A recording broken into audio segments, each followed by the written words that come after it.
विपुल ने बेड पर बैठी मीनल का घूंघट उठाया तो देखा कि मीनल की आंखें भरी हुई थीं। विपुल ने उसके चेहरे को अपने हाथों में थामा और प्यार से बोला, क्या हुआ मीनल? अब तो हमारी शादी भी हो गई, कानूनन हम पति पत्नी हैं, तो फिर अब ये आंसू क्यों? मीनल ने उसके हाथों पर अपने हाथ रखे और भरी हुई आवाज में बोली, विपुल, कहते हैं कर्म लौटकर जरूर आते हैं। मैंने और माँ ने ईशानी के साथ कभी अच्छा व्यवहार नहीं किया, हमेशा उसे तकलीफ देने की कोशिश की, और देखो हमसे कितनी बड़ी गलती हो गई। हमारी शादी को लेकर कितने सपने थे मेरे जो अधूरे रह गए, और तुम्हें मेरी वजह से अपने घर परिवार से दूर होना पड़ा। विपुल ने उसे शांत करवाते हुए अपने सीने से लगा लिया और बोला, अब इन बातों का ही मतलब नहीं है मीनल, जो होना था हो गया, तुम परेशान मत हो। मीनल बोली, जानते हो तुमसे शादी करने का एक कारण तुम्हारा अमीर होना भी था। ईशानी को नीचे दिखाने के लिए मैं तुमसे शादी करना चाहती थी, पर तुम्हारे प्यार ने मेरे नज़रिए और स्वभाव को बदल दिया। मुझे नहीं पता कि मैं तुम्हें कैसे विश्वास दिलाऊं कि मैं तुमसे बहुत प्यार करती हूँ। इसलिए इस रिश्ते की शुरुआत बिल्कुल नए सिरे से करना चाहती हूँ। तुम्हारे अलावा मैं ईशानी से भी माफ़ी मांगना चाहती हूँ।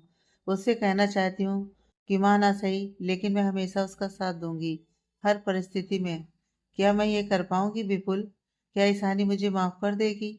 इस रिश्ते की शुरुआत मैं पूरी सच्चाई और ईमानदारी से करना चाहती हूँ। क्या ऐसा हो पाएगा? मीनल आज विपुल के सामने अपना दिल खोल रही थी, और विपुल उसे सीने से लगाए शांति से उसकी बात सुन रहा था। उसे उसकी बात में सच्चाई नजर आ रही थी। मीनल की बातों को सुनकर विपुल बेहद शांत लहजे से बोला, देखो मीनल, मुझे नहीं पता कि ईशानी भाभी को लेकर तुम्हारे मन में इतनी कड़वाहट है, और तुम उनकी वजह से मुझसे शादी करना चाहती थी। झूठ नहीं कहूँगा, मुझे यह सुनकर अच्छा नहीं लगा, क्योंकि मैंने तो तुमसे दिल से प्यार किया है। मीनल ने उसके सीने से दूर होकर उसकी आंखों में देखने लगी। विपुल झूठ नहीं बोल रहा था, ये बात उसकी आंखें साफ साफ बता रही थी। मैं जानती हूँ विपुल कि तुम्हारा प्यार सच्चा है, नहीं तो तुम अपने परिवार के खिलाफ जाकर मुझसे शादी नहीं करते। तुम्हारे प्यार की वजह से ही मुझ में इतनी हिम्मत आई कि मैं अपनी गलती मानूं और इस रिश्ते को पूरी ईमानदारी से निभाऊं। प्लीज़ मुझसे नाराज मत होना। मैं अपने होने वाले बच्चे की कसम खाकर कहती हूँ कि मुझे अपने किए पर सच में पछतावा है, और मैं हर सजा भुगतने को तैयार हूँ। इतना कहकर मीनल सिसक उठी। विपुल ने उसका हाथ थामा और प्यार से बोला, रोना नहीं मीनल, और परेशान तो बिल्कुल नहीं होना। हाँ, मुझे तुम्हारी बात सुनकर बुरा लगा, पर मैं तुमसे नाराज नहीं हूँ। मुझे खुशी इस बात की है कि तुमने हमारे बच्चे के लिए खुद को बदल कर इस नए रिश्ते को दिल से महसूस किया है। मैं यही कहूँगा कि ईशानी भाभी बहुत अच्छी हैं, और क्या पता तुम उनसे माफ़ी मांगो और वो तुम्हें गले से लगा लें। हाँ, वो ऐसी ही है, सबके बारे में अच्छा सोचने वाली, कम बोलने वाली, और बेहद भोली और शर्मीली। मैंने कभी उससे प्यार से बात नहीं की, पर उसने कभी भी पलटकर मुझे कोई जवाब नहीं दिया। बस अब मेरी कोशिश यही रहेगी कि मैं उससे जल्दी से जल्दी अपने व्यवहार के लिए माफ़ी मांग लूं। मीनल ने चुप होकर कहा, तो विपुल ने माहौल को हल्का बनाते हुए पूछा, पर तुम उन्हें नाम से क्यों बुला रही हो? क्योंकि मैं उनसे 6 महीने बड़ी हूँ, इसलिए। मीनल ने बताया तो विपुल मुस्कुराते हुए बोला, पर रिश्ते में वो हम दोनों से बड़ी हैं, तो तुम्हें उनको भाभी बुलाना होगा। हाँ, बड़ी बहन ना सही, छोटी मगर अच्छी देवरानी जरूर बनकर दिखाऊंगी। इस बात पर मीनल के होठों पर हल्की सी मुस्कान तैर गई। विपुल ने उसे गले से लगाया और उसका माथा चूमते हुए बोला, चलो अब रात बहुत हो गई है, तुम आराम करो। केशव को विपुल और मीनल का पता लगा तो उसको बहुत हैरानी हुई, और वहीं दीपिका परेशान हो गई। उसे पता था मीनल और मामी कभी ईशानी का भला नहीं चाहेंगी। ईशानी के बारे में सोचकर उसको घबराहट बढ़ने लगी। चेहरे पर पसीना आ गया। उसने केशव को आवाज लगाई तो केशव भागते हुए उसके पास आया। क्या हुआ दीपू? दीपिका को गहरी सांस लेते देख केशव खुद भी घबरा गया। उसने जोर से अनिमा जी को पुकारा तो अनिमा जी और महेश जी तुरंत उसके कमरे में पहुंचे। दीपिका की खराब हालत देखते हुए अनिमा जी एकदम से बोली, इसे हॉस्पिटल ले जाना होगा तुरंत। उनकी बात सुनते ही महेश जी केशव से दीपिका को बाहर लाने के लिए बोल तुरंत नीचे भागे। उन्होंने गाड़ी स्टार्ट की। इतनी देर में दीपिका को अपनी बाहों का सहारा देते हुए केशव बाहर आया। उसके पीछे पीछे अनीमा जी भी थी। चारों तुरंत गाड़ी में बैठे और हॉस्पिटल की ओर निकल गए। केशव बार बार दीपिका को शांत करवा रहा था, और अब उसकी हालत और ख़राब होने लगी।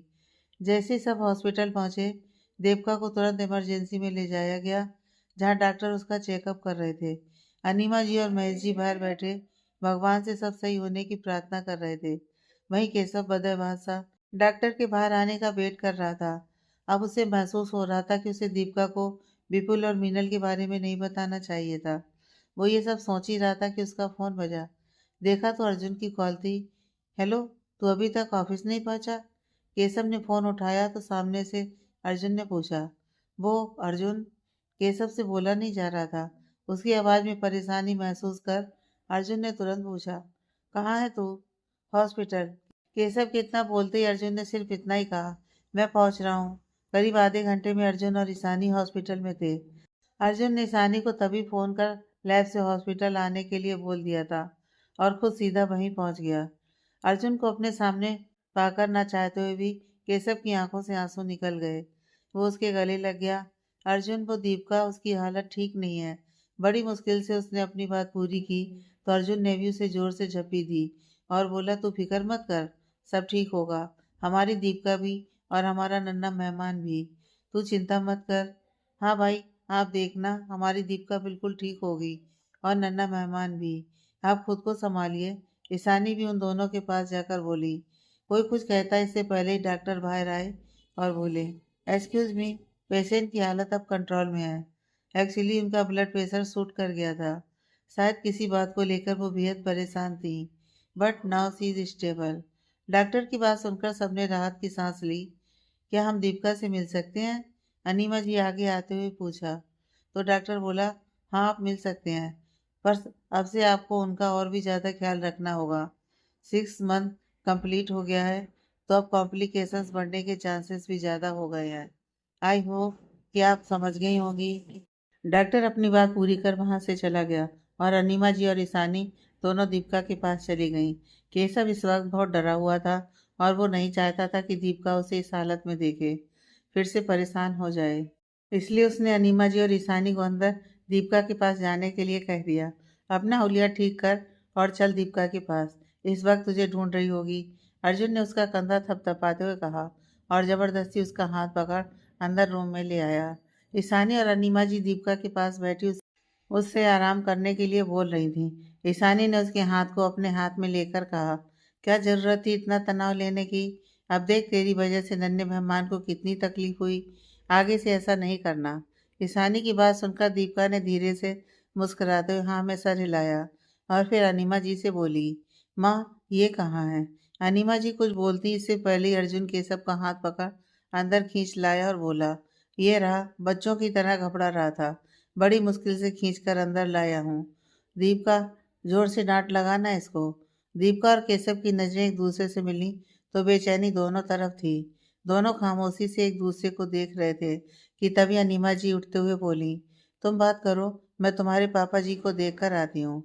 उनके बाहर जाते ही ईशानी ने दीपिका का गाल सहराया और बोली, तुम दोनों बात करो, हम थोड़ी देर में आते हैं। इसके साथ ही अर्जुन भी बाहर आ गया। दोनों बाहर आए और अनिमा जी और महेश जी को घर भेज दिया। उन दोनों के चले जाने के बाद ये दोनों भी कैफेटेरिया ही चले गए। सब दीपिका के पास आकर बेड पर बैठ गया। दीपिका ने उसके गाल को सहलाने के लिए अपना हाथ उठाया तो केशव ने आगे बढ़कर आराम से उसे गले लगा लिया। मुझे माफ़ कर दो दीपू, मुझे तुम्हें मीनल और विपुल के बारे में नहीं बताना चाहिए था। इस वक्त तुम्हारे लिए किसी तरह का तनाव अच्छा नहीं है और मैंने खुद ही ऐसी बात तुम्हें बता दी। केशव दीपिका का कंधा सहला रहा था। उसकी आवाज़ भरी हुई थी। ये बात दीपिका ने भी महसूस की। दीपिका ने उसकी पीठ पर अपनी बाहें रखते हुए कहा, नहीं, आपकी नहीं, मेरी गलती है केशव। मुझे ध्यान रखना चाहिए था, यूँ ओवर रिएक्ट नहीं करना चाहिए था, जबकि इस वक्त मुझे अपना सबसे ज़्यादा ध्यान रखना चाहिए। पर मीनल का ईशानी की ज़िंदगी में दोबारा आने की बात से मुझे उसे लेकर घबराहट हो गई थी। उसने पहले ही बहुत दुख देखे थे मामी और मीनल की वजह से, और अब फिर से वो दोनों उसकी ज़िंदगी में आ गए। बस इसी बात से तबीयत बिगड़ती चली गई। Please, I am sorry, promise कि अब से मैं हम दोनों का पूरा ध्यान रखूंगी। सॉरी कहने की कोई ज़रूरत नहीं है दीपू। ईशानी को लेकर तुम कितनी फिक्रमंद रहती हो मुझे अच्छे से मालूम है, इसलिए अब से हम दोनों तुम दोनों का पूरा ध्यान रखेंगे। केशव की बात दीपिका को समझ नहीं आई। उसने कंधे उचकाकर पूछा तो केशव ने हंसते हुए उसकी उंगली पकड़ी और पहले अपनी तरफ और फिर उसकी तरफ इशारा करते हुए समझाया, हम दोनों। फिर उसकी तरफ और बेबी बम की तरफ इशारा करते हुए कहा, तुम दोनों। उसकी बात समझ दीपिका मुस्कुरा दी और बोली, ओके जी, समझ गई। देखते ही देखते 2 महीने बीत गए।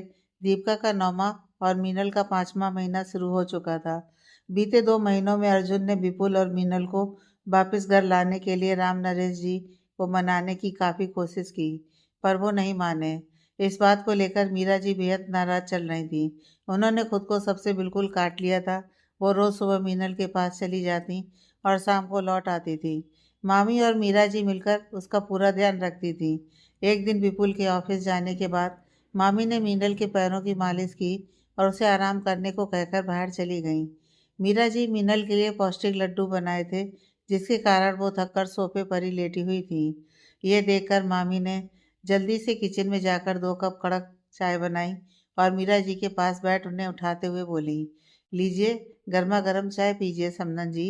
आप कितना ख्याल रखती हैं मीनल का। सच में मेरी बेटी के तो भाग खुल गए आप जैसी सास पाकर। मीरा जी बैठते हुए बोली, अरे नहीं, अब मीनल मेरे विपुल के बच्चे की माँ बनने वाली है, सिंगानिया खानदान के वारिस को जन्म देने वाली है, तो मेरा फर्ज बनता है उसका पूरा ध्यान रखने का। मेरा बस चले तो मैं मीनल को अपनी आंखों से एक पल को भी ओझल ना होने दूं। पर उस घर में मेरी चलती ही कहाँ है। पिताजी ने तो एक पल में विपुल को जायदाद से बेदखल कर घर से बाहर निकालने का फैसला सुना दिया, जबकि विपुल ने अपनी जिम्मेदारी मानी और इस रिश्ते को, इस बच्चे को अपनाया। उन्हें सोचना चाहिए था मेरा इकलौता बेटा है विपुल, पर नहीं। मीरा जी अपने दिल की भड़ास निकाल रही थी। कोई बात नहीं समदन जी, आप देखना बहुत जल्द पूरा सिंघानिया परिवार आएगा मीनल और उसके बच्चे को उसके घर में ले जाने के लिए। मामी बातों में गहराई लिए बोली, वैसे आपने जो बात उस दिन बताई थी वो सच थी ना। मीरा जी सकभरे लहजे में सवाल किया तो मामी कुटिलता से हंस दी और बोली, एकदम 16 आने सच। वक्त आने पर यह राज सबके सामने आ ही जाएगा और फिर मीनल और उसका बच्चा सिंगानिया हाउस पर राज करेंगे, राज। आप बस देखती जाइए। मामी की बात पर मीरा जी भी हंस पड़ी और बोली, मैं भी उसी दिन का बेसब्री से इंतजार कर रही हूँ। वहीं उन दोनों की यह बात सुनकर अपने कमरे के बाहर पानी लेने के लिए खड़ी मीनल सोच में पड़ गई। सुबह का समय, ईशानी जल्दी से नहा धोकर तैयार हो रही थी। आज उसे दीपिका के पास जाना था। कल ही उसने अर्जुन से पूछ लिया था और अर्जुन ने हाँ भी कह दिया था। ईशानी ने रानी पिंक कलर का अनारकली सूट पहना था। उसी रंग की चूड़ियां और मेकअप में आज वो बेहद खूबसूरत लग रही थी। खुद को आईने में देख अपनी मांग में सिंदूर लगाने वाली ही थी कि तभी अर्जुन उसके पीछे आकर खड़ा हो गया। उसके हाथ वहीं रुक गए और नजरें पीछे खड़े अर्जुन से जा मिली। जिम से अभी अभी आया था वो, पसीने से बिल्कुल नहाया हुआ था। अंदर आते ही उसकी नज़र ईशानी पर पड़ी तो बस नजरें वहीं टिक गईं। वो तुरंत ईशानी के पीछे जाकर खड़ा हुआ और ईशानी की नज़रों के साथ उलझ गया। अर्जुन की नजरें आज तपिश भरी थीं, जिसे महसूस कर ईशानी की नजरें अब शर्म से झुकने लगीं। अर्जुन ने उसे अपनी तरफ पलटा और उसके हाथ से सिंदूर की डिबिया ले एक चुटकी सिंदूर उसकी मांग में भर दिया। लव यू यीशु। शब्द नहीं है मेरे पास कैसे बताऊं कि तुम कितनी खूबसूरत लग रही हो। बोलते हुए अर्जुन ने उसके माथे को चूम लिया। वहीं ईशानी उसकी बातों की गर्माहट से खुद में सिमट रही थी। उसको यूं शर्माते और खुद में सिमटते देख अर्जुन के चेहरे पर शरारत भरी मुस्कुराहट आ गई और ईशानी को फिर से आईने की तरफ पलटकर उसके कानों के पास जाकर फुसफुसाया, मन नहीं कर रहा तुम्हें कहीं जाने देने का। वैसे अब हम भी दादू दादी माँ पापा को प्रमोशन देने के बारे में सोच सकते हैं, है ना। अर्जुन की बात सुनकर ईशानी ने आईने में से अर्जुन की तरफ देखा और फिर पलकें झुका पलटकर उसी के सीने से लग गई। ये देख अर्जुन हंस पड़ा। उसे यूं हंसते देख ईशानी ने यूं ही उसके सीने से लगे कहा, आप हंस क्यों रहे हैं। कुछ नहीं, वैसे मैंने जो पूछा उसके बारे में क्या ख्याल है, तुमने बताया नहीं।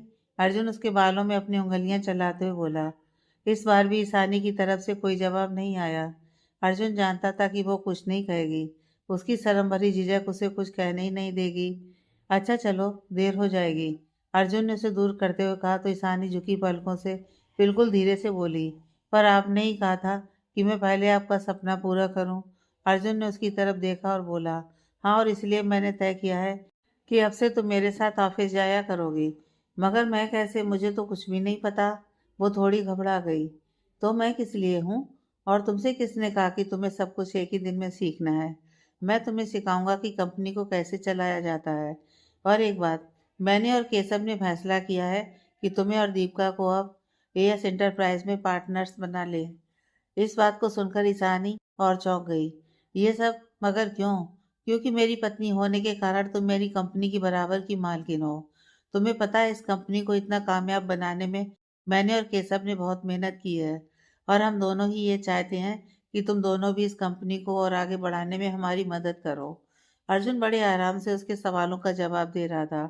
और फिर मुझे तो जल्दी होगी ही तुम्हें सब कुछ सिखाने की, क्योंकि फिर तुम्हारा सपना पूरा जो करना है। यह बोलते हुए अर्जुन ने आंख मार दी। क्या आप जो जिम्मेदारी मुझे दे रहे हैं वो मैं संभाल पाऊंगी? वो अभी भी दुविधा में थी।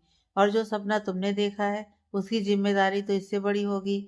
क्या उसको लेकर भी तुम्हारे दिल में कोई उलझन है? अर्जुन की इस बात से सानी ने पलके झुका नामे गर्दन हिला दी और चेहरा नीचे कर हल्की सी मुस्कुरा दी। हाँ, मम्मा बनने की बड़ी जल्दी है तुम्हें।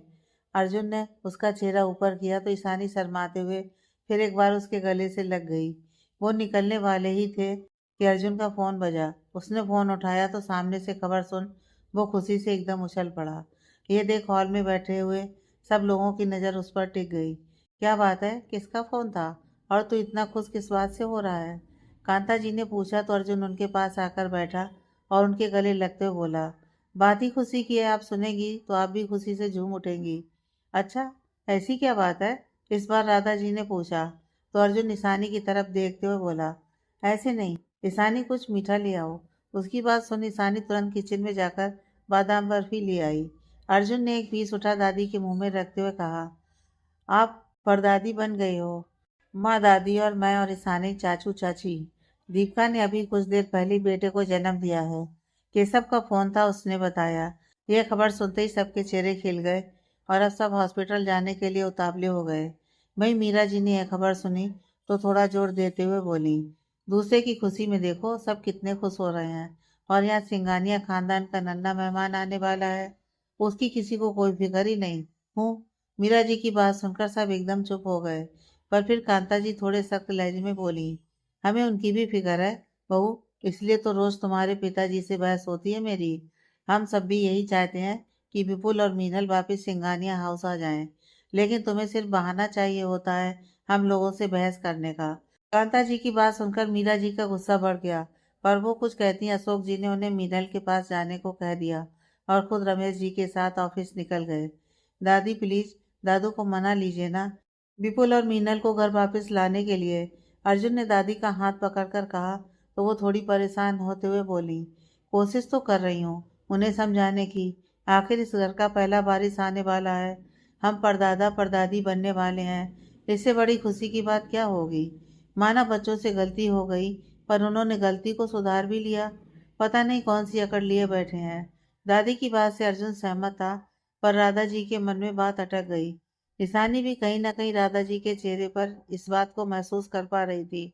आखिर वो इस घर की बड़ी बहू थी, तो कहीं ना कहीं इस खानदान का पहला वारिस उसी से मिलना चाहिए था। पर ऐसा हो नहीं पाया। उसके लिए अर्जुन का सपना उसके सपने से ऊपर था। पर घर वालों की उम्मीदें अब बढ़ने लगी थी। दादू और दादी को छोड़कर अर्जुन, राधा जी, ईशानी और अनाया हॉस्पिटल के लिए निकल गए। अनाया और ईशानी के चेहरे की चमक से उनकी खुशी साफ पता चल रही थी। हॉस्पिटल में अनीमा जी और केशव बाहर ही मिल गए। राधा जी ने अनीमा जी के गले लगते हुए बधाई दी और अर्जुन केशव के गले लिपट गया। नए नए पापा जी को बधाई हो। केशव भी हंसते हुए बोला, और नए नए चाचू को भी। ईशानी ने भी अनीमा जी और केशव जी के गले लगकर बधाई दी और दीपिका के बारे में पूछा। वो कोई जवाब देते इससे पहले ही अनाया बोली, मेरा छोटा सा प्रिंस कहाँ है भाई? मुझे उसे देखना है। वो अभी अंदर ही है। अभी तक हमने भी नहीं देखा उसे। कैसा बोला तो अर्जुन ने पूछा, सब ठीक है ना? दीपिका और छोटू बेबी ठीक है ना? हाँ, दोनों ठीक हैं। नर्स ने बताया कि अभी थोड़ी ही देर में उनको दूसरे रूम में शिफ्ट कर देंगे, तो हम उन दोनों से मिल सकते हैं। कैसा बोल ही रहा था कि नर्स ने आकर ये गुड न्यूज़ उन्हें दे दी। सब रूम में पहुंचे तो दीपिका आंख बंद करके लेटी हुई थी और साथ में रखे हुए पालने में एक छोटा सा गोल मटोल मोटी मोटी आंखों वाला प्यारा सा बच्चा अपनी उंगली को चूस रहा था। सब उसके पास चले आए और ईशानी दीपिका के पास आकर बैठ गई। उसने उसके सर पर धीरे से हाथ रख सहलाया तो दीपिका ने आंखें खोली। सामने ईशानी को देख उसने दूसरी तरफ नजर घुमाई तो बाकी सब नन्हे मेहमान को देखने में व्यस्त थे। तूने देखा उसे? दीपिका ने ईशानी से पूछा तो उसने हाँ में गर्दन हिलाई। बहुत बहुत बहुत प्यारा है। केशव भाई पर गया है बिल्कुल, ईशानी मुस्कुराते हुए बोली। तभी नर्स ने वहां आकर बेबी को गोद में उठाकर अनीमा जी के हाथों में रख दिया। अनीमा जी तो बेबी को देखकर भावुक हो रही थी। उनसे कुछ बोला ही नहीं गया। उन्होंने प्यार से उसके माथे को चूमा और उसे ले दीपिका के पास आ गई। एक हाथ से दीपिका का गाल सहलाते हुए बोली, थैंक यू बेटा, मुझे दादी बनाने के लिए। दुनिया की सारी खुशी एक तरफ और इस नन्हे फरिश्ते को देखना एक तरफ। थैंक यू बेटा। दीपिका ने मुस्कुराते हुए अपनी पलकें झुका लीं क्योंकि केशव अनीमा जी के पीछे खड़ा हो अपने प्यार भरी आंखों से उसे देख थैंक यू का इशारा कर रहा था। इसके बाद अनीमा जी ने बेबी को राधा जी की गोद में दिया तो अनाया उसके पास खड़ी होकर बोली, कितना क्यूट है ना मॉम, बिल्कुल केशव भाई की कार्बन कॉपी। वो जब छोटे होंगे तो ऐसे ही दिखते होंगे, है ना? राधा जी ने मुस्कुराते हुए हाँ में सिर हिलाया और बोली, अब तो मैं भी अपने अर्जुन के बचपन को फिर से जीना चाहती हूँ। पता नहीं कब वो दिन आएगा जब मैं भी दादी बनूंगी। राधा जी की बात सुनकर अर्जुन ने शरारत भरी नजरों से ईशानी की तरफ देखा तो उसने शर्माते हुए नजरें झुका लीं। आएगा मम, वो दिन भी आएगा, जल्दी ही। क्यों, है ना भाई? अनाया तुरंत ही अर्जुन से बोली तो वो एकदम सकपका गया और बोला, मैं एक अर्जेंट कॉल करके आता हूँ। ये कह वो जल्दी से रूम से निकल गया। वो सब उसको यूं झेपते हुए देख हंस पड़े। ईशानी बेचारी, वो तो शर्म के मारे चेहरा ऊपर ही नहीं कर रही थी। इतने में नर्स ने आकर उन्हें बाहर जाने को कहा। सब बाहर आए तो अर्जुन केशव से बोला, अभी मैं और ईशानी यहीं हैं। तू आंटी मम्मी और अनाया को घर छोड़कर फ्रेश होकर फिर वापस आ जाना। ठीक है, और अंकल भी तो इंतजार कर रहे होंगे अपने पोते से मिलने का, उन्हें ले आना अपने साथ। केशव अर्जुन की बात मान सबको लेकर घर चला गया। अर्जुन ने ईशानी को कैंटीन चलने के लिए कहा तो वो दोनों उस तरफ चले गए। हॉस्पिटल में काफी लोग थे। तभी ईशानी की नज़र दूसरी तरफ पड़ी। उसने अर्जुन को कंधा छूते हुए उस तरफ देखने को कहा। सामने विपुल और मीनल एक बेंच पर बैठे थे। देखने से लग रहा था कि मीनल कुछ परेशान और घबराई हुई थी और विपुल उसे शांत करवा रहा था। उन दोनों को यूं परेशान देख ईशानी उनकी तरफ बढ़ी तो अर्जुन ने उसे रोका। मीनल और विपुल को हमारी ज़रूरत है। अर्जुन, हम बड़े हैं तो ये हमारा फर्ज है कि हम अपने से छोटों का ध्यान रखें। और फिर मीनल तो अपनी ज़िंदगी के सबसे खूबसूरत समय में है, तो क्या बड़े पापा और बड़ी मम्मी का फर्ज नहीं निभाना चाहिए हमें? ईशानी ने अर्जुन की आंखों में देखते हुए कहा। तो पता नहीं क्यों अर्जुन कुछ कह नहीं पाया। ईशानी उन दोनों की तरफ बढ़ गई। पीछे पीछे अर्जुन भी उनके पास आकर खड़ा हो गया। आप ठीक है दी? ईशानी ने पूछा तो उन दोनों ने ही सामने की तरफ देखा। ईशानी तुम? भाभी भाई, आप यहाँ? दोनों एक साथ ही बोले तो अर्जुन ने दीपिका के बारे में बता दिया। क्या परेशानी है, बताओ हमें, ईशानी ने पूछा तो मीनल और विपुल ने एक दूसरे की तरफ देखा। दोनों को यूं चुप देखते हुए ईशानी ने फिर पूछा, सब ठीक है ना मीनल दी? आप और छोटू बेबी, कोई परेशानी तो नहीं है ना? ईशानी को खुद के लिए यूं फिक्र करते देख मीनल की आंखें नम हो गईं और वो कुछ बोल नहीं पाई। दोनों को चुप देख इस बार अर्जुन बोला, क्या बात है विपुल, सब ठीक है ना? अर्जुन की फिक्रमंद आवाज को सुनकर विपुल उठकर और अर्जुन के गले लगते हुए बोला, भाई डॉक्टर ने बताया है कि बच्चे की ग्रोथ उस हिसाब से नहीं हो रही है जैसी होनी चाहिए। मीनल तनाव लेने की वजह से इस वक्त बहुत कमजोर है, जिसका असर बच्चे पर भी पड़ रहा है। डॉक्टर ने कहा है कि अगर ऐसा ही चलता रहा तो बच्चे को गिराना पड़ सकता है, वरना मीनल की जान को खतरा है। विपुल की आवाज़ रुआंसी हो चली थी। विपुल की बात सुनकर अर्जुन और ईशानी को झटका लगा और मीनल रो पड़ी। मीनल को रोते हुए देख ईशानी उसके पास बैठी और उसकी पीठ सहलाते हुए उसे चुप करवाने लगी। आप शांत हो जाओ दी, कुछ नहीं होगा, ना आपको और ना ही आपके बेबी को। सब ठीक होगा, अब चुप हो जाओ। उसकी बात सुनकर मीनल ने उसकी तरफ देखा और रोते हुए अपने हाथ जोड़कर बोली, ईशानी, मैंने और माँ ने तेरे साथ बहुत गलत किया, जिसकी सजा भगवान मेरे बच्चे को दे रहा है। मैं अपनी गलती मानती हूँ और आज तुझसे अपनी उन गलतियों की माफ़ी मांगती हूँ। जानती हूँ तेरे लिए मुझे माफ़ करना आसान नहीं है, पर मैं तेरी माफ़ी पाने के लिए कुछ भी करूँगी, कुछ भी। ईशानी और अर्जुन दोनों मीनल की बात सुनकर चौंक गए। मीनल और माफी? ईशानी के मन में मीनल के वापस अपनी जिंदगी में आने से घबराहट थी, पर अर्जुन के साथ और विश्वास ने उसे संभाल लिया था। ये आप क्या कह रही हैं दी? किस बात की माफी? ईशानी हिचकते हुए बोली। मैंने और माँ ने बचपन से लेकर बड़े होने तक तेरे साथ जो गलत व्यवहार किया, उस बात की माफी। तेरी शादी एक बड़ी उम्र के आदमी के साथ करवाने की कोशिश की, उसके लिए माफी। यहाँ तक कि विपुल के साथ शादी करने का मकसद भी तुझे परेशान करना था, पर मुझे समझ आ गया कि किए गए कर्म लौट कर आते हैं, चाहे अच्छे हों या बुरे। मीनल का चेहरा आंसुओं से भरा हुआ था। मीनल दी, जब से अर्जुन मेरी जिंदगी में आया है, मुझे किसी से कोई शिकायत नहीं रही। शादी से पहले का हर अधूरा सपना इन्होंने शादी के बाद पूरा कर दिया। अब आपसे मामी से कोई शिकायत नहीं है। एक घबराहट जरूर थी, पर आपसे बात करके वो भी खत्म हो गई। और रही माफी की बात, तो बस आप मेरे भांजे या भांजी को सही सलामत इस दुनिया में ले आइए, आपको माफी मिल जाएगी। बोलिए, रखेंगी आप अपना ख्याल? आखिरी लाइन बोलते हुए सानी ने मीनल को गले से लगा लिया। दोनों भाई दोनों बहनों की बातें सुनकर खुश हो गए। अर्जुन ने मीनल के सर पर हाथ रखते हुए कहा, बेशक तुम ईशानी से बड़ी हो, पर मेरे छोटे भाई की पत्नी हो, इसलिए मैं हमेशा एक बड़े भाई के रूप में तुम्हारे साथ हूँ। और तुम दोनों आज ही हमारे साथ सिंगानिया हाउस चल रहे हो। मैं दादाजी से बात करूंगा। चारों के दिल में आज अजीब सा सुकून था, और आंखों में चमक, और नन्हे मेहमान के आने की खुशी। दीपिका को हॉस्पिटल से छुट्टी मिल गई थी। केशव, अर्जुन, ईशानी और अनाया उसे और छोटू बेबी को लेकर घर आ गए, जहां अनीमा जी और महेश जी ने अपने पोते और बेटे बहू का शानदार स्वागत किया। पूरा घर बहुत ही सुंदर तरीके से सजाया गया था। अंदर आते ही महेश जी ने केशव के हाथ से छोटे बेबी को लिया और उसे दुलारने लगे। वहीं अनीमा जी ईशानी और अनाया के साथ दीपिका को उसके रूम में ले आईं और उसे आराम करने को कहा। ईशानी ने दीपिका को ठीक से बिस्तर पर लिटाया और उसको कंबल से कवर कर दिया। अच्छा दीपू, अभी हम चलते हैं, कल सुबह आएंगे तुझसे और लड्डू से मिलने, ईशानी ने कहा तो दीपिका ने हाँ में सिर हिला दिया। चाय नाश्ता करके अर्जुन, ईशानी और अनाया घर के लिए निकल गए। घर पहुंचते ही अनाया कांता जी को बनी के बारे में बताने लगी और अर्जुन सीधे दादाजी के पास आ गया। दादू, आपसे जरूरी बात करनी है मुझे। अर्जुन बोला तो अखबार पढ़ते हुए जी राम नरेश जी बोले, कहो क्या जरूरी बात करनी है? दादू, आप प्लीज विपुल और मीनल को वापस सिंगानिया हाउस बुला लीजिए।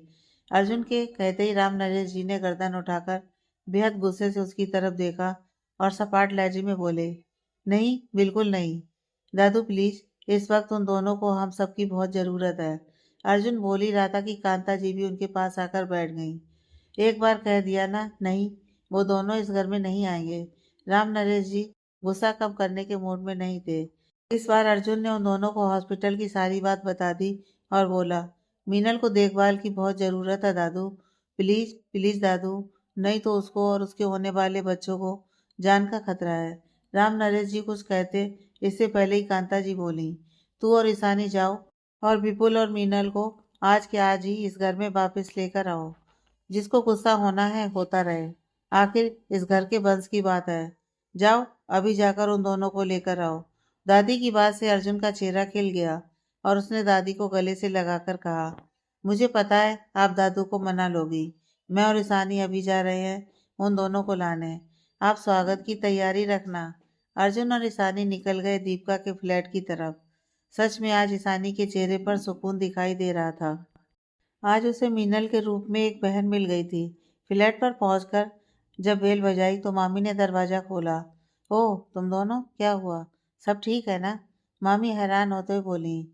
हम मीनल और विपुल को घर वापस ले जाने आए हैं, अर्जुन ने अंदर आते हुए कहा।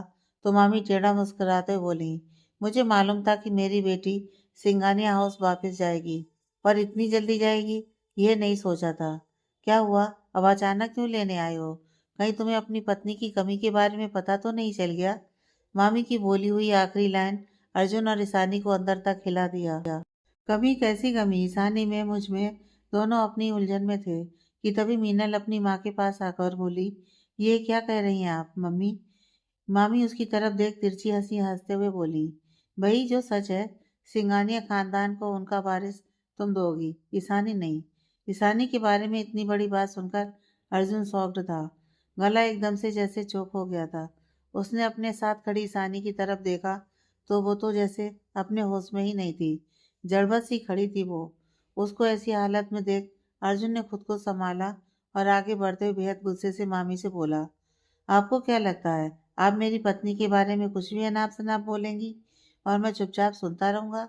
ईशानी में क्या कमी है क्या नहीं, आपको बताने की जरूरत नहीं। वो जैसी भी है मेरी पत्नी है, और मैं कैसे मान लूं जो आप कह रही हैं उसमें कोई सच्चाई है भी? अर्जुन की बात सुनकर मामी अजीब सी हंसी हंसते हुए बोली, अरे अर्जुन बेटा, ये बात मुझे इसलिए मालूम है क्योंकि मेरे ही सामने डॉक्टर ने बात उस वक्त कही थी जब ईशानी का एक्सीडेंट हुआ था। तब वो 16 साल की थी। अरे ईशानी बेटा, तुम्हें याद है ना वो एक्सीडेंट? ईशानी उस एक्सीडेंट के बारे में याद करके फिर एक बार सिर उठी और उसकी काली परछाई उसकी आंखों के सामने घूम गई। फ्लैशबैक। ईशानी आज बड़ी मुश्किल से मामी से मंजूरी लेकर दीपिका के साथ उसका जन्मदिन मनाने उसके घर चली गई, पर वहां से लौटते हुए काफी अंधेरा हो गया था। दीपिका ने उसको काफी मना किया था और बोली, अब घर मत जा, काफी अंधेरा हो गया है। ईशानी को अंधेरे से घबराहट तो हो रही थी, पर मामी का गुस्सा याद करके वो घर जाने की जिद कर रही थी। पहाड़ों में अंधेरे का सफर वैसे भी थोड़ा डरावना हो जाता है। जैसे तैसे करके वो निकल तो गई घर जाने के लिए, पर रास्ते में 3-4 नशेड़ी से लड़के उसका पीछा करने लगे। उनको अपने पीछे आते देख किसानी ने अपनी स्पीड बढ़ाई तो एक लड़का जल्दी से उसके सामने आकर खड़ा हुआ और उसका रास्ता रोकते हुए बोला, अरे अरे, इतनी जल्दी भी क्या है घर पहुंचने की? कुछ वक्त हमारे साथ भी बिता लो, फिर हम तुम्हें खुद ही घर छोड़ देंगे। क्यों, सही कहा ना भाइयों? बाकी लड़कों ने अपनी गंदी और बेशरम नजरों से उसकी तरफ देखा और घिनौनी सी हंसी हंसते हुए हाँ में हाँ मिलाई।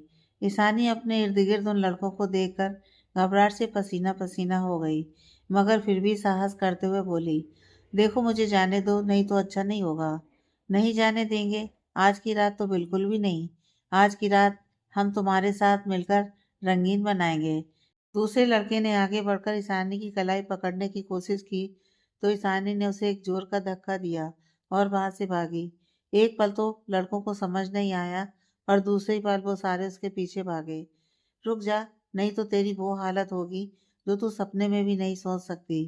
पीछे भागते हुए लड़के गंदी गंदी गालियां निकाल रहे थे और ईशानी बदहवास बस भागी चली जा रही थी।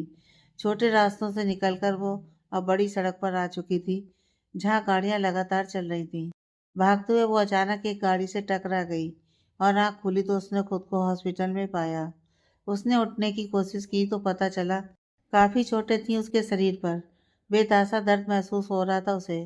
बाहर मामा मामी की आवाज कानों में पड़ी तो थोड़ा सब्र आया उसे। मामी अंदर आती उस पर चिल्लाई, इसलिए नहीं भेजती तुझे बाहर, मनुष्यत फैला देती है। अरे क्या जरूरत थी इतने अंधेरे में वापस आने की? वहीं रह जाती दीपिका के घर। अब देख कितना खर्च हो गया तेरे एक्सीडेंट की वजह से। हूँ, मनूस कहीं की। मामी की बातों की वजह से ईशानी की आंखें भर आईं। उन्होंने एक बार भी ये नहीं पूछा कि तू कैसी है, बस चिल्लाने लगी। डॉक्टर ने अंदर आते उनका चेकअप किया और मामी से बोला, आपको कुछ बहुत जरूरी बात बतानी है, आप आइए मेरे साथ। वर्तमान। तो ये थी वो जरूरी बात। ईशानी को जैसे होश आया और वो पीछे कदम लेते हुए बाहर भागी। अर्जुन ने जैसे उसको बाहर जाते देखा वो तुरंत उसके पीछे भागा। ईशानी, ईशानी रुको, मेरी बात सुनो। अर्जुन उसे पुकार रहा था पर ईशानी को जैसे कुछ सुनाई नहीं दे रहा था। उसे लगा जैसे उसकी जिंदगी में अब कुछ बाकी नहीं रहा। उस एक्सीडेंट की वजह से वो कभी मां नहीं बन सकती, कभी नहीं। क्यों? क्यों? अपनी आंखों से बहते आंसुओं को साफ करते हुए वो सामने तेज गति से आती हुई गाड़ी से टकरा जाती अगर अर्जुन ने उसका हाथ पकड़कर सड़क के किनारे खींचा नहीं होता। ईशानी उसके सीने से लिपट जोर से रो पड़ी। क्यों मेरे साथ ही ऐसा क्यों हुआ? रो लो, आज अभी जितना रोना है, क्योंकि इसके बाद तुम्हें रोने नहीं दूंगा मैं, समझी? अपने सीने से लगी सिसकती हुई ईशानी से अर्जुन ने सिर्फ इतना ही कहा और उसकी पीठ को सहलाता रहा। ईशानी के जाने के बाद मीनल अपनी माँ के सामने आकर नफरत भरे अंदाज में बोली, तो इसलिए आप मुझे सिंघानिया खानदान की बहू बनाना चाहती थी मम्मी? आपको मालूम था कि ईशानी कभी माँ नहीं बन सकती, तो मेरा बच्चा उस खानदान का इकलौता वारिस होगा। वाह, क्या साजिश थी! मिनल, ये क्या तरीका है मुझसे बात करने का? मैंने जो भी किया वो तेरे भले के लिए किया, और ईशानी कभी मां नहीं बन सकती तो इसमें मेरी कोई गलती नहीं है। जो सच है वो सच है, और तू अपना और अपने बच्चे का ख्याल रख, समझी? तेरा ये बच्चा ही सिंगानिया खानदान की वंश बेल को आगे बढ़ाएगा। मामी ने आंखें तरेरते हुए कहा। ये आपने अच्छा नहीं किया मम्मी, बिल्कुल अच्छा नहीं किया। मीनल बोली तो मामी फिर चिढ़कर बोली, अरे मैंने क्या किया? वो अब उस एक्सीडेंट की वजह से ईशानी माँ नहीं बन सकती तो इसमें मेरी क्या गलती? मैंने बस सच कहा है, तो क्या अच्छा नहीं किया मैंने? मामी लगभग चिल्ला पड़ी थी। मीनल आगे कुछ नहीं बोली, वो चुपचाप अपने कमरे में चली गई। मन अभी भी ईशानी में ही था। उसको फिर एक बार घबराहट होने लगी और विपुल भी अभी घर पर नहीं था। मीनल की हालत देख मामी तुरंत उसके पास आई और उसको संभालने लगी। मीनल ने उनका हाथ पकड़कर झटक दिया और बोली, नहीं मम्मी, बिल्कुल नहीं। आज फिर एक बार ईशानी को आपने बहुत दर्द दिया है और शायद ऐसा कि इसकी तकलीफ उसे जिंदगी भर रहेगी। पर मैं हमेशा उसका साथ दूंगी। अगर वो कभी माँ नहीं भी बन पाई तो मेरा बच्चा ही सिंगानिया खानदान का वारिस होगा। तो मैं कभी इस बच्चे को दुनिया में। चुप हो जाइए दी, आगे कुछ मत बोलना। मीनल और मामी के कानों में आवाज पड़ी तो दोनों पलटी। सामने अर्जुन और ईशानी थे। अर्जुन ने ईशानी को अपने हाथ का सहारा दिया था। उसकी हालत देखकर उसके दर्द को साफ महसूस किया जा सकता था। ये आपका बच्चा है, सिंगानिया खानदान का इकलौता वारिस और हम सबका लाडला। प्लीज उसके बारे में कुछ गलत मत सोचिएगा, बिल्कुल भी नहीं। ईशानी भरी हुई आवाज में बोली तो आंसुओं ने एक बार फिर दर्द का साथ दिया। ईशानी को देख मीनल उसकी तरफ बढ़ी पर लड़खड़ा गई तो ईशानी ने फुर्ती से उसको संभाला। मीनल संभली तो उसने आगे बढ़कर ईशानी को अपने गले से लगा लिया और फिर उसके कंधे को पकड़कर बोली, मुझे माफ कर दे ईशु, प्लीज मुझे माफ कर दे। ईशानी उसके आंसुओं को साफ करते हुए बोली, कहा तो था कि आप हमारे नन्हे मेहमान को सही सलामत इस दुनिया में ले आओ। आपको माफी मिल जाएगी और अब आप हमारे साथ चल रही हैं अपने घर। विपुल बस आने ही वाला है, फिर निकलते हैं। जज्बातों का तूफान अपने अंदर दबाए ईशानी सिर्फ मुस्कुरा रही थी। अर्जुन के लिए, मीनल और उसके होने वाले बच्चे की खुशी के लिए। अर्जुन, ईशानी, विपुल और मीनल सिंगानिया हाउस पहुंचे तो मीरा जी के साथ साथ सबके चेहरे पर खुशी आ गई थी। रमेश जी, अशोक जी भी अपने बच्चों की खुशी में बहुत खुश थे। बस राम नरेश जी वहां नहीं थे। मीरा जी आरती की थाली लेकर आगे बढ़ी और मुस्कुराते हुए विपुल और मीनल की आरती उतारकर अंदर ले आईं। कांता जी ने राधा जी की तरफ देखा जो बड़ी खुशी से मीनल का स्वागत कर रही थी। उन्हें याद आया कैसे अर्जुन और ईशानी के गृह प्रवेश के समय राधा जी ने कांता जी को आरती करने के लिए कहा था, जिसके बाद उन्होंने खुद ही ये अधिकार है तुम्हारा कहकर राधा जी को ही आरती करने के लिए कहा था। उनकी आंखों में उदासी की हल्की सी लकीर दिख रही थी। पीछे पीछे अर्जुन और ईशानी अंदर आए तो ईशानी बेसुसी अपने कमरे में चली गई। अर्जुन, ईशानी को क्या हुआ? राधा जी ने अर्जुन को पीछे खींचते हुए कान में धीरे से पूछा तो अर्जुन ने कुछ नहीं माँ कहकर टालने की कोशिश की। उसे पता था कि इस वक्त ईशानी अपने अंदर के तूफान से लड़ रही होगी। उसका खूबसूरत सा सपना एक कड़वी सच्चाई से टूट चुका था। कैसे वो खुद को संभाल पाएगी? अर्जुन खुद भी इस कड़वे सच को सुनकर परेशान था, पर उसे फिलहाल ईशानी को संभालना था। यह सोचकर वो अपने कमरे की तरफ बढ़ गया। ये बात राधा जी को थोड़ी अजीब लगी, पर कांता जी के बुलाने पर वो उनकी तरफ चली गई। घर के मंदिर में दर्शन करवाकर मीरा जी बोली, मीनल बहू, तुम जाकर आराम करो, मैं तुम्हारे लिए कुछ बढ़िया सा खाने को वहीं भिजवा देती हूँ। मीनल कुछ कहती इससे पहले कांता जी ने विपुल को तंज भरी आवाज में कहा, विपुल हमसे नहीं मिलवाएगा छोटी बहू को? दादी की बात सुनकर विपुल आगे बढ़ा और सबका परिचय देते हुए बोला, मीनल, ये है तुम्हारी दादी सास और बड़ी माँ, और ये अनाया, ये बड़े पापा, ये पापा, और ये आपकी छोटी बहू मीनल। मीनल ने आगे बढ़कर सबके पैर छुए तो राधा जी ने रोकते हुए कहा, अरे बस बेटा, अब ज्यादा झुकने वाला काम नहीं करना और तुम्हारा इस परिवार में बहुत बहुत स्वागत है। ये कहते हुए राधा जी ने मीनल के माथे को चूमते हुए उसे गले लगा लिया। जाओ बेटा, आराम करो, अपना और नन्हे मेहमान का ख्याल रखो, हम सब हैं तुम्हारे साथ। दादी ने भी बड़े प्यार से मीनल का सर सहलाते हुए कहा तो मीनल की आंखें भर आईं। विपुल ने उसके आंसू पोंछे और बोला, वेलकम टू अवर फैमिली। उनके चले जाने के बाद कांता जी ने राधा जी से पूछा, बहू, ईशानी को क्या हुआ? वो इतनी उदास क्यों लग रही थी? आपको भी लगा ना? मुझे भी लगा। उसकी आंखें बता रही थी कि वो कुछ परेशान है। मैंने अर्जुन से पूछा तो उसने मना कर दिया कि ऐसी कोई बात नहीं। राधा जी ने कांता जी से कहा तो वो सिर्फ इतना बोली, हाँ ठीक है, बच्चे समझदार हैं, हमें फिक्र करने की जरूरत नहीं। कमरे में पहुंचते ही मीनल विपुल के गले लग गई और रो पड़ी। विपुल अभी तक ईशानी की सच्चाई से अनजान था। उसने मीनल को चुप करवाते हुए पूछा तो उसने सारी बात विपुल को बता दी। उसकी बात सुनकर विपुल शॉक्ड था। ऐसा कैसे हो सकता है? और अगर ऐसा है भी तो भी तुम्हारी मम्मी को ऐसे नहीं बताना चाहिए था। यह उन्होंने बहुत गलत किया। मैं जानती हूँ मम्मी को ऐसा नहीं बोलना चाहिए था। उन्होंने शुरू से ईशानी को तकलीफ देने में कोई कसर नहीं छोड़ी और अब इस सच की वजह से उसको जिंदगी भर का दर्द मिल गया है। मुझे समझ में नहीं आ रहा कि मैं क्या करूँ। माँ बनना किसी भी औरत का सबसे बड़ा और खूबसूरत सपना होता है विपुल। मेरे प्रेग्नेंट होने के बाद मुझे इस बात का एहसास हुआ। पर ईशानी, मुझे उसके लिए बहुत बुरा लग रहा है। कैसे संभालेगी खुद को वो? मीनल की आवाज में ईशानी के दर्द को महसूस कर पा रहा था विपुल। अगर ऐसी बात है तो हम अपना बच्चा अर्जुन भैया और ईशानी भाभी की गोद में डाल देंगे। विपुल दृढ़ संकल्प करते हुए बोला तो मीनल ने भी हाँ में अपनी गर्दन हिलाई और उसके गले लगकर सिसक पड़ी। ईशानी खामोश और बेसुध सी कमरे में आई और बेड के सहारे जमीन पर बैठ गई। मामी की कही हुई बातें और उस एक्सीडेंट की सारी यादें एक एक करके उसके सामने किसी फिल्म की तरह चलने लगीं। दिल मामी की बातों को झुठला रहा था, पर दिमाग उस एक्सीडेंट की वजह से उन बातों में सच्चाई ढूंढ रहा था। दिल और दिमाग के बीच ईशानी बहुत बुरी तरह से उलझ गई। उसने अपने कानों पर हथेलियां रखी और बुरी तरह से बिलख कर रो पड़ी। पर उसके रोने में आवाज नहीं थी, बस सिसकियां थी, क्योंकि बाहर सब मीनल और विपुल के घर वापस आने की खुशी मना रहे थे। अर्जुन ने कमरे में आकर दरवाजा बंद किया और पलटा तो देखा ईशानी बेड के सहारे फर्श पर बैठी जार जार सिसक रही थी, पर बिना आवाज के। उसको इस हालत में देख अर्जुन के दिल में टीस उठी। वो ईशानी के पास आया और उसके पास बैठ गया। ईशानी ने उसकी तरफ देखा तो आंखें तो उसकी भी भरी हुई थी और चेहरे पर उदासी।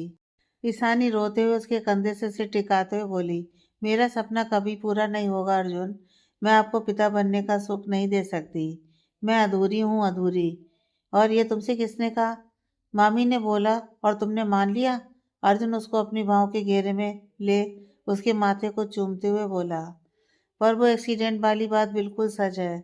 मुझे बहुत गहरे घाव लगे थे। बाहर के जख्म तो भर गए, पर मेरे भीतर। ईशानी सुबकते हुए बोल ही रही थी कि अर्जुन उसकी बात बीच में काटते हुए बोला, एक बात बताओ ईशु, क्या हमारा साथ होना हम दोनों को पूरा नहीं करता? क्या हम अधूरे हैं? हमारा माता पिता बनना बेशक हमारा सबसे खूबसूरत पल होगा, पर अगर ऐसा नहीं भी हुआ तो भी तुम्हारा साथ मेरी जिंदगी के लिए काफ़ी है। तुम्हारा मेरे साथ मेरे पास होने के बाद मुझे कोई कमी नहीं महसूस होती। और रही बात बच्चे की, तो हम दोनों मिलकर विपुल और मीनल के होने वाले बच्चे पर अपना लाड प्यार लुटाएंगे, है ना? ईशानी अर्जुन की बात खामोशी से सुन रही थी और आंखों के सामने राधा जी का चेहरा घूम रहा था, जो मीनल के बच्चे के बारे में सुनकर थोड़ा सा उतर गया था। आखिर उन्हें भी तो ईशानी से उम्मीद होगी। क्या होगा जब उन्हें पता चलेगा कि उनकी बहू कभी माँ नहीं बन सकती? इस ख्याल ने उसकी आंखों को फिर एक बार आंसुओं से भर दिया। मगर माँ, उन्हें तो मुझसे उम्मीद होगी ही ना। अर्जुन, क्या होगा जब उन्हें पता चलेगा कि मैं कभी माँ नहीं बन पाऊंगी? मीनल के आने के बाद उनकी आंखों में एक अजीब सी उदासी देखी है मैंने। ईशानी अपने मन को समझा नहीं पा रही थी। क्या तुम्हें भगवान पर विश्वास है? अर्जुन ने पूछा तो ईशानी ने हैरानी के भाव से उसकी तरफ देखा। हाँ में सर हिलाया और बोली, मेरी जिंदगी में आपके आने के बाद मेरा भगवान पर विश्वास और दृढ़ हो गया। जो सपने में भी नहीं सोचा था वो सब उन्होंने मुझे आपके रूप में दे दिया। तो बस इस विश्वास को बनाए रखना। वो हमें कभी निराश नहीं करेंगे, समझी? हाँ, लगता है मेरा सपना पूरा करने से पहले मुझे तुम्हारे सपने को पूरा करना पड़ेगा। तो क्यों ना आज से ही उसकी तरफ पहला कदम बढ़ाया जाए? अर्जुन ने शरारत भरे अंदाज में कहा तो ईशानी शर्माकर उसके सीने में आ छुपी। पर दिल में एक गांठ लग चुकी थी। वक्त अपनी रफ्तार से चल रहा था। सिंगानिया हाउस में हर तरफ मीनल और उसके आने वाले बच्चे को लेकर खुशियां छाई हुई थी। ईशानी खुद को मजबूत बना मीनल का बहुत ध्यान रखती। उसकी हर फरमाइश को पूरा करने में कोई कसर नहीं छोड़ती। उसके आसपास हंसती मुस्कुराती रहती, पर आंखों की उदासी नहीं छिपा पा रही थी। उसकी भीतर की इस बेचैनी को राधा जी और कांता जी ने भी महसूस किया, पर पूरी बात पता न होने के कारण वो दोनों कुछ बोल नहीं पा रही थी। जबकि मीनल ईशानी के मन में चलते तूफान को बहुत अच्छे से समझ चुकी थी और मन ही मन एक निश्चय कर चुकी थी इन सब में एक अच्छी बात यह हुई कि मीरा जी और ईशानी के बीच की दूरी अब कम होने लगी थी। ईशानी जिस आत्मीयता के साथ मीनल का ध्यान रख रही थी, मीरा जी उससे बहुत खुश थीं। पर कहीं न कहीं ईशानी की कमी का पता होने की वजह से वो भी उसके दर्द को महसूस करने लगी थी। ईशानी और अर्जुन ने बिना किसी को बताए अलग-अलग स्पेशलिस्ट डॉक्टर से अपने टेस्ट करवाए, जिनसे मामी की कही हुई बात सच साबित हो गई। ईशानी कभी मां नहीं बन सकती थी। आप दूसरी शादी कर लीजिए अर्जुन। अचानक ईशानी के मुंह से इस बात को सुनकर अर्जुन ने चौंक कर उसकी तरफ देखा। ये क्या बोल रही हो तुम? तुम्हें मालूम भी है कुछ? अर्जुन ने थोड़ा गुस्से से कहा। तो ईशानी डरते हुए बोली, अब तो ये बात साफ हो चुकी है अर्जुन कि मैं कभी मां नहीं बन सकती। तो आप दूसरी शादी कर लीजिए, उसने चेहरा झुकाकर कहा। तो अर्जुन ने ठंडे लहजे में कहा, और अगर ये सब मेरे साथ होता तो क्या तुम दूसरी शादी कर लेती? ईशु, ये आप कैसी बातें कर रहे हैं अर्जुन? आप ऐसा सोच भी कैसे सकते हैं? ईशानी ने हैरान होते हुए कहा। तो अर्जुन उसी लहजे में बोला, बिल्कुल वैसे जैसे तुमने मेरे बारे में सोचा। बताओ ना, अगर कमी मुझ में होती, मैं तुम्हें माँ बनने का सुख नहीं दे पाता, तो क्या तुम करती दूसरी शादी? बोलो। अर्जुन की बात सुनकर ईशानी खामोश रह गई, क्योंकि जवाब उसे कुछ सूझ ही नहीं रहा था। बोलो, अब क्यों खामोश हो? करती तुम दूसरी शादी? अर्जुन ठीक उसके सामने गुस्से से उसे घूर रहा था। ये आप कैसी बातें कर रहे हैं अर्जुन? आप ऐसा सोच भी कैसे सकते हैं? ईशानी ने हैरान होते हुए कहा। तो अर्जुन उसी लहजे में बोला, बिल्कुल वैसे जैसे तुमने मेरे बारे में सोचा। बताओ ना, अगर कमी मुझ में होती, मैं तुम्हें माँ बनने का सुख नहीं दे पाता, तो क्या तुम करती दूसरी शादी? बोलो। अर्जुन की बात सुनकर ईशानी खामोश रह गई, क्योंकि जवाब उसे सूझ ही नहीं रहा था। बोलो, अब क्यों खामोश हो? करती तुम दूसरी शादी? अर्जुन ठीक उसके सामने गुस्से से उसे घूर रहा था। जवाब में ईशानी खामोश थी, पर दिल अंदर से टूट रहा था। और अगर मैं दूसरी शादी कर भी लूं, तो क्या तुम सह पाओगी किसी और को मेरे करीब? बोलो, मुझे जवाब चाहिए। अर्जुन की आवाज में नाराजगी घुल चुकी थी। ईशानी अब भी खामोश खड़ी थी। अर्जुन ने उसे गुस्से से उसके कंधे पकड़ उसे हिलाया और बोला, बोलो, सह पाओगी किसी और को मेरे करीब, मेरी बाहों में? नहीं। आंसुओं का बांध टूट चुका था और ईशानी ने अर्जुन को अपने हाथों से कसकर पकड़ लिया, ऐसे जैसे उसके छोड़ते ही वो चला जाएगा। नहीं, मैं नहीं रह सकती आपके बिना अर्जुन। आपके बिना रहने से तो मौत अच्छी। मैं मर जाऊंगी अर्जुन, मैं मर जाऊंगी। आपके बिना रहने के ख्याल ने मुझे अंदर तक तोड़ दिया है। मैं क्या करूं? मैं क्या करूं अर्जुन? वो समझ नहीं आ रहा। मेरी वजह से आपको पिता बनने का सुख कभी नहीं मिल सकेगा। दादू दादी माँ सबको कितनी उम्मीद है मुझसे। मैं कैसे सामना करूंगी सभी का? ईशानी के दिल का दर्द अपनी पीठ पर चुभते उसके नाखूनों से महसूस कर पा रहा था अर्जुन, जो चुपचाप उसके सर को प्यार से सहलाकर और उसके माथे को चूम रहा था। कुछ देर बाद ईशानी चुप हुई, तो अर्जुन ने फिर एक बार उसकी तरफ देख शरारत भरे अंदाज में कहा, वैसे अब मैं सोच रहा हूँ कि दूसरी शादी कर ही लूं। उसकी बात सुनकर ईशानी उसके सीने पर हल्का सा धक्का मारते हुए बोली, बिल्कुल, आप कर सकते हैं शादी, पर मेरी अर्थी को कंधा देने के बाद। चुप, बिल्कुल चुप। मैं कुछ कह नहीं रहा तो इसका मतलब तुम कुछ भी बकवास करोगी? अर्जुन ने उसे आंखें दिखाई और एक बार फिर खींचकर उसे अपने सीने से लगा लिया। मीनल ने 9वें महीने की शुरुआत में एक प्यारे से बेबी बॉय को जन्म दिया, जिससे पूरा सिंगानिया परिवार खुशी से झूम उठा। ईशानी और अर्जुन ने पूरे हॉस्पिटल में मिठाई बांटी, और मीरा जी और मामी, उनके तो जैसे पैर जमीन पर ही नहीं टिक रहे थे। दोनों के पास एक बहुत बड़ी वजह थी खुश होने की। मीरा जी, मामी और विपुल मीनल और नन्हे मेहमान को लेकर घर पहुंचे, तो ईशानी, अर्जुन और बाकी सभी ने बहुत धूमधाम से नए मेहमान का स्वागत किया। अभी तक दादू दादी, राधा जी, रमेश जी, अशोक जी को ईशानी का सच नहीं पता था, पर दादी और राधा जी ने ईशानी की आंखों में एक गहरी उदासी महसूस की थी। उसकी मुस्कुराहट के पीछे छुपा अनकहा दर्द भी वो दोनों समझ चुकी थीं। बस वजह नहीं पता थी। आज घर में आकर सबकी गोद में लेने के बाद जब ईशानी की बारी आई, तो मामी एकदम से बोल पड़ी, अरे नहीं, उसकी गोद में मत डालना इस नन्हे से बच्चे को। खुद तो बांझ है ही, इस बच्चे पर भी बुरी नजर डालेगी है। उन्होंने यह बात बोल तो दिया, पर यह बात सुनकर दादी और राधा जी के पैरों के नीचे से जमीन खिसक गई। तो यह वजह थी ईशानी के उदास होने की। वहीं ईशानी ने जब यह बात सुनी, तो आंखों में आंसू लिए वो अपने पीछे हटने लगी, पर अचानक लड़खड़ाकर गिरने लगी। तो विपुल ने आकर उसे संभाला और उसका हाथ पकड़कर मीनल के पास लाकर बिठा दिया। ईशानी के साथ किसी को कुछ समझ नहीं आ रहा था। सब खामोश थे और राधा जी और कांता जी खुद को इस सच्चाई को मान लेने के लिए तैयार कर रही थी। मीनल ने अपने साथ बैठी ईशानी का हाथ अपनी हथेली में पकड़ा और उस नन्हे बच्चे को ईशानी की गोद में रखते हुए बोली, ये लो, संभालो अपनी अमानत। मीनल के बोलते ही सब चौंक पड़े और मीरा जी चिल्लाकर बोली, ये क्या बकवास है। उनकी तेज आवाज सुनकर विपुल आगे आया और बोला, मम, ये बकवास नहीं बल्कि सच है। ये बच्चा मेरा और मीनल का नहीं बल्कि अर्जुन भैया और ईशानी भाभी का है। हम दोनों बस इसे जन्म देने वाले हैं, पर अब इसके आगे भैया भाभी इसके माँ बाप कहलाएंगे। सब हैरान परेशान से खड़े विपुल की कई बातों को सुन रहे थे। विपुल फिर मामी की तरफ आते हुए बोला, हम दोनों ने यह फैसला उसी वक्त ले लिया था जिस दिन आपने ईशानी भाभी को तकलीफ देने के लिए यह सच उन्हें बताया था।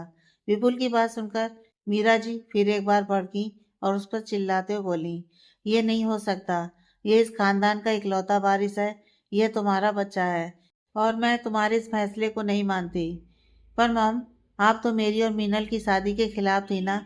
इसी बच्चे को लेकर आपने मीनल पर कितना गंदा इल्जाम भी लगाया था और इसी वजह से आप ईशानी भाभी को तकलीफ देना चाहती थी। सॉरी मम, पर मैंने और मीनल ने इसके अडॉप्शन पेपर पहले ही रेडी करवा लिए थे, जिस पर मेरे और मीनल के साइन भी हैं। अब बस भैया भाभी को साइन करनी है। ये सिंगानिया खानदान का इकलौता वारिस है जिसके मम्मी पापा भैया भाभी हैं। बस इससे ज़्यादा मुझे कुछ नहीं कहना है।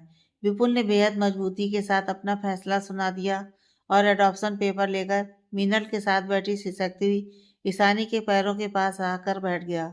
इस पर साइन कीजिए भाभी। विपुल ने बेहद गंभीरता से कहा तो ईशानी ने भरी हुई आंखों से पहले कांता जी की तरफ, फिर राधा जी की तरफ और फिर अर्जुन की तरफ देखा। अर्जुन ने उसकी तरफ देख हाँ में सिर हिलाया और ईशानी ने सिसकते हुए पेपर पर साइन कर दिए। विपुल पेपर लेकर अर्जुन के सामने आ खड़ा हुआ और साइन करने को कहा।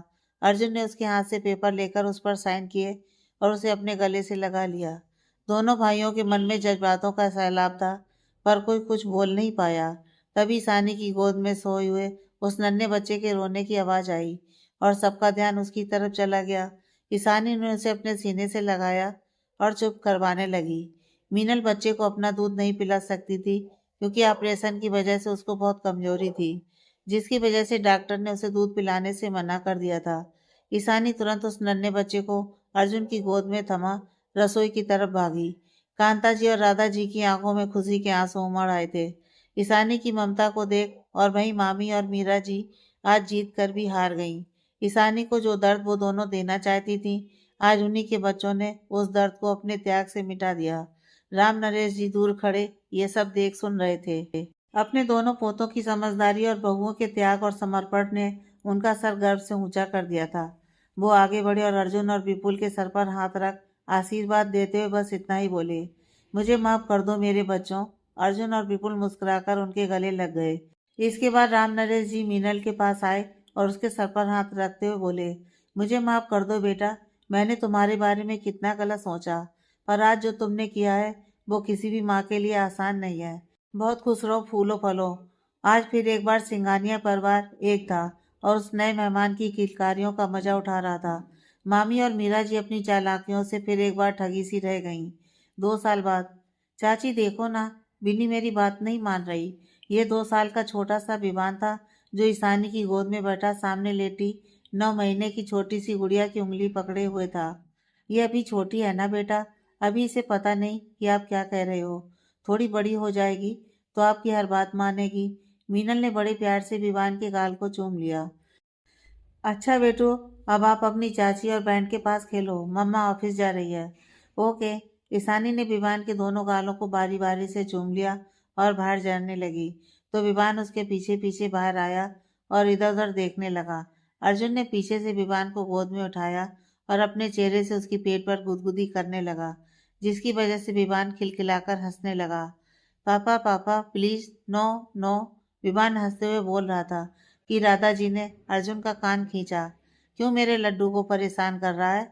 अब नहीं देर हो रही तुझे और ईशानी को ऑफिस जाने के लिए, कहते हुए राधा जी ने विवान को अर्जुन की गोद से अपनी गोद में ले लिया और अर्जुन उसका गाल चूमते हुए ईशानी की तरफ चला आया। वो दरवाजे पर खड़ी अपने इस खूबसूरत सपने को सच होते देख रही थी। चलें ईशु, उसके कान के पास आकर अर्जुन फुसफुसाया। तो वो अपने ख्यालों से बाहर आई और अर्जुन के साथ गाड़ी में आकर बैठी। फर्क यह था कि गाड़ी ईशानी चला रही थी। अर्जुन और ईशानी के इस प्यार को देख राधा जी मुस्कुराए बिना ना रह सकी। उनको इस तरह मुस्कुराता देख विवान ने उनके चेहरे को अपनी तरफ किया और बोला, आप हंस क्यों रही हैं दादी माँ?